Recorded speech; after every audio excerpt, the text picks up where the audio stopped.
এক শিয়াল খাবারের খোঁজে গর্ত থেকে বের হলো। খাবারের খোঁজে হাঁটতে হাঁটতে শিয়াল পৌঁছে গেল নদীর ধারে। তখন তার ভীষণই ক্ষুধা পেল, তাই সে বলল, সারাদিন ধরে পেটে এক টুকরো দানাও পড়েনি, পেটের ভিতর মনে হয় আগুন জ্বলছে, কি যে করি এখন।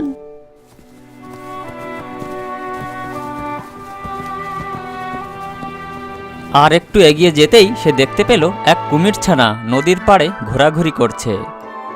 নাদুস নুদুস কুমিরের ছানা দেখে শিয়ালের জিভে পানি চলে এলো। আর তখন সে বলল, কি কচি ছানা, আজ এটাকে খেয়েই পেটের ভিতর জ্বলে থাকা আগুন নেভাতে হবে।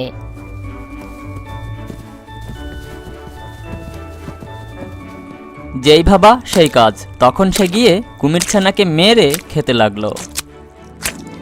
কিছুক্ষণ পর বড় কুমির সেখানে চলে আসে আর দেখে শিয়াল মনের সুখে তার বাচ্চাকে মেরে খাচ্ছে।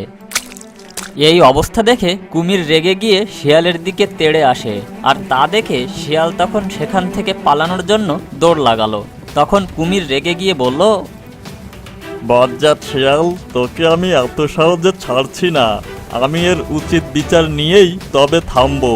আমি এখনই যাব বনের রাজা বাঘের কাছে, দেখি উনি কি বিচার করেন। কুমির তখন হাঁটতে হাঁটতে এসে বাঘের সামনে হাজির হলো। বাঘ কুমিরকে গজগজ করে হেঁটে আসতে দেখে বলল, এ আমি কি দেখছি? পানির রাজা আজ হঠাৎ ডাঙায় চলে আসলো, তা আবার আমার কাছে। তা কি মনে করে এখানে আসা? বাঘ মহাশয়, কি আর বলবো দুঃখের কথা, আপনার ভাগ্নে আমার একমাত্র বাচ্চাকে মেরে খেয়ে ফেলেছে। আমি এর বিচার চাইতে এসেছি, আপনি এর বিচার করুন মহারাজ। কি বলো, শিয়াল তোমার বাচ্চা খেয়ে নিয়েছে? হ্যাঁ রাজা মশাই, আমার একমাত্র বাচ্চাকে মেরে খেয়ে পালিয়েছে। এই বলে কুমির কাঁদতে শুরু করলো। বাঘ তখন তাকে সান্ত্বনা দিয়ে বলল, কেঁদো না তুমি, দেখি আমি কি করা যায়। জি রাজা মশাই, এর একটা উচিত বিচার চাই আমি।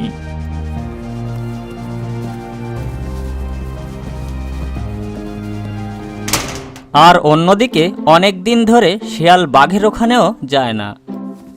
বাঘ তো শিয়ালের ওপর ভীষণ ক্ষেপে রয়েছে। শিয়ালও খুব ভয়ে ভয়ে আছে, কবে যে বাঘের ডাক পড়ে। ভয়ে আড়ালে আবডালে শিয়াল চুপি চুপি ঘুরে বেড়ায়, তবে শেষমেশ রেহাই পেল না শিয়াল। একদিন এক গাধার সাথে তার দেখা হয়ে গেল। তখন সেই গাধা বলল, শিয়াল ভাইয়া, বাঘ মহাশয় তোমাকে তলব করেছে। খুব তাড়াতাড়ি তিনি তার দরবারে তোমাকে হাজির হতে বলেছেন। ঠিক আছে, তুমি বাঘ মহাশয়কে বলে দিও আমি খুব শীঘ্রই তার ওখানে হাজির হব। এদিকে না খেয়ে খেয়ে তো শিয়ালের প্রায় মরমর অবস্থা, কিন্তু শিয়াল এটা কাউকে বুঝতে দেওয়ার পাত্র নয়। একদিন হাঁপাতে হাঁপাতে শিয়াল বাঘের ওখানে এসে হাজির। এসেই সে বাঘকে অনুনয় বিনয় করে বলল, মামা, খুব কষ্টে আছি, দিনকাল ভালো যাচ্ছে না। লোকজন মুরগির ঘর এমনভাবে বানাচ্ছে যে আমি বুঝি শেষ। একটা মুরগিও খেতে পারছি না, ক্ষুধার জ্বালায় মরে যাচ্ছি মামা। তোর তো এখনো কুমির ছানার মাংসই হজম হয়নি, চালাকি আর কত করবি? আমার রাজ্য থেকে তুই এমন কাজ করলি, তোকে কিভাবে মাপ করব বল? তোকে তো কুমিরের হাতে তুলে দেওয়া আমার জন্য আবশ্যক হয়ে গেছে। শিয়াল বাঘের এই কথা শুনে খুবই ঘাবড়ে গেল। তখন সে বাঘকে নানাভাবে অনুনয় বিনয় করে বলল, এবারের মতো আমাকে মাফ করে দাও মামা, আমি আর এমন কাজ জীবনেও করব না। দয়া করে আমাকে কুমিরের হাতে তুলে দিও না। কিন্তু বাঘ শিয়ালের কোনো কথাই কান দিল না। বাঘ তখন রেগে গিয়ে বলল, অনেক জ্বালিয়েছিস তুই। কুমির হচ্ছে পানির রাজা, আর তুই কিনা তার ছানাই খেয়ে নিয়েছিস। এ আমি কিছুতেই মেনে নেব না। আজকেই তোকে কুমিরের ওখানে যেতে হবে। তখন শিয়াল মনে মনে ভাবল, কুমিরের হাতে তুলে দিলে তো সে আমাকে ছিঁড়ে ছুটে খেয়ে নেবে। এ কথা ভেবেই আটকে ওঠে শিয়াল। শিয়াল তখন কাঁদতে কাঁদতে বলল, মামা, ও মামা, কুমিরের হাতে তুলে দিলে তো সে আমাকে মেরেই ফেলবে। মরার আগে আমার একটা শেষ ইচ্ছে আছে। বাঘ কিছুক্ষণ ভেবে বলল, হাজার হোক তুই আমার ভাগ্নে, তোর শেষ ইচ্ছা পূরণ না করে আমি কি পারি? বলে ফেল, তোর শেষ ইচ্ছাটা কি? সেটা তো এখন বলা যাবে না মামা, আমাকে 2 দিন সময় দাও, আমি ইচ্ছে পূরণ করে আবার ফিরে আসব। ঠিক আছে যা, তবে কোনো চালাকি করার চেষ্টা করিস না, বুঝলি? তবে কিন্তু আমি তোর ঘাড় মটকে দেব। এ কথা কি আর বলতে হয় মামা?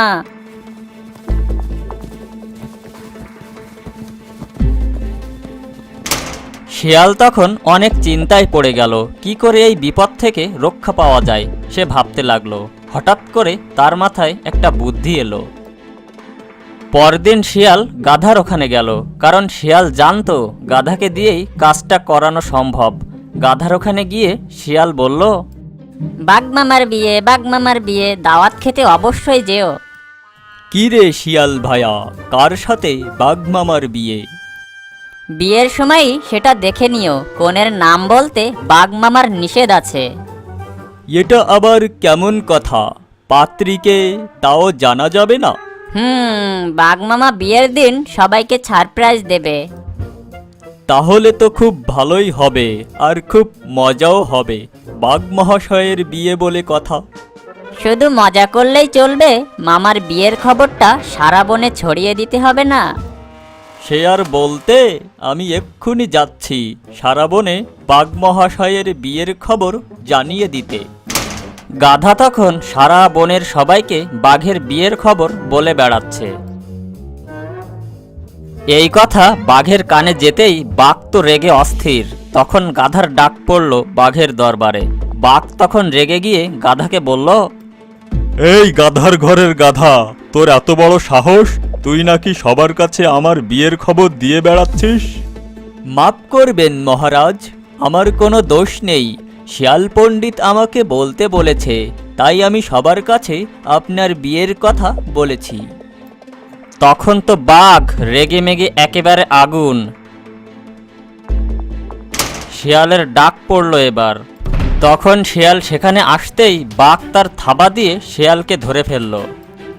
আমি জানি না, আর আমার বিয়ে তোর ঘাড় আজ আমি মোটকেই দেব। দেখো মামা, আজ হোক কাল হোক আমি তো মরবই। জীবনের প্রতি আমার আর কোনো মায়াই নেই।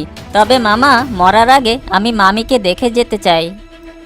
শিয়ালের এই কথা শুনে বাঘের মন গলে গেল। বাঘ তখন মনে মনে বলল, ভাগ্নে তাহলে আমাকে মনে মনে এত ভালোবাসে? ভাগ্নে তো ঠিকই বলেছে, বয়স তো আর কম হলো না। এই বোনের কথা ভাবতে ভাবতে বিয়ের কথা তো ভুলেই গেছি। বাঘ তখন শিয়ালকে ছেড়ে দিয়ে বলল, বিয়ে তো বুঝলাম, কিন্তু কনেকে? রাজ্যের সবাই তো আমাকে ভয় পায়, আমাকে কে বিয়ে করবে বল? মামা, এ নিয়ে তোমাকে চিন্তা করতে হবে না, কালকেই বিয়ে। তুমি বিয়ের ব্যবস্থা করো। এদিকে শিয়াল সবাইকে জানিয়ে দিল বাঘ মহাশয়ের কনে পছন্দ হয়ে গেছে। যাকে পছন্দ করুক না কেন, তাকে বিয়ে করতেই হবে, তা না হলে সবার কপালে দুর্ভোগ আছে। বনের রাজার বিয়ে আর দাওয়াত হবে না, তা কি হয়? বাঘ বনের সবাইকে দাওয়াত করলো। সবাই বাঘের বিয়েতে চলে আসলো। কিন্তু কনের কোনো খোঁজ নেই, নেই শিয়ালেরও খোঁজ।